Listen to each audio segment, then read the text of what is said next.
തലസ്ഥാന നഗരിയിലെ കുട്ടികൾക്ക് പുത്തൻ അനുഭവമായി കാളവണ്ടി യാത്ര.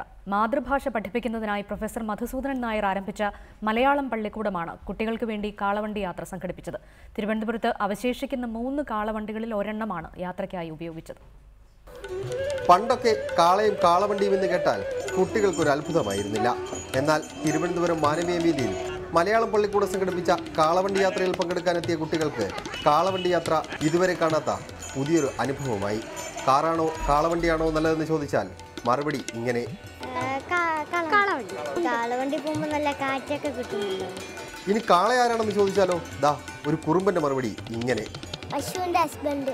ONV രചിച്ച ഒരു കാളവണ്ടിക്കാരന്റെ പാട്ട് എന്ന കവിത ആലപിച്ചായിരുന്നു കാളവണ്ടി യാത്ര.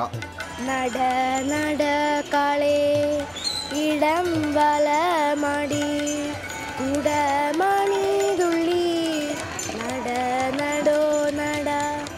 പുതിയ തലമുറയ്ക്കുള്ള ഒരു ഓർമ്മപ്പെടുത്തലാണ് കാളവണ്ടി യാത്രയെന്ന് സംവിധായകൻ ലെനിൻ രാജേന്ദ്രൻ പറഞ്ഞു. കാളവണ്ടി നമ്മുടെ പിൽക്കാല ജീവിതത്തിൽ എന്ത് സ്ഥാനം വഹിക്കുമെന്നൊന്നും ഇപ്പോൾ നമുക്ക് പറയാനേ കഴിയില്ല. പക്ഷെ അങ്ങനെ ഒരു കാലം നമുക്കുണ്ടായിരുന്നു. കാളവണ്ടിയുടെ ഓരോ ഭാഗവും ചോദിച്ചറിഞ്ഞ ശേഷമാണ് ഈ കുട്ടിക്കൂട്ടം മടങ്ങിയത്. റിപ്പോർട്ടർ, തിരുവനന്തപുരം.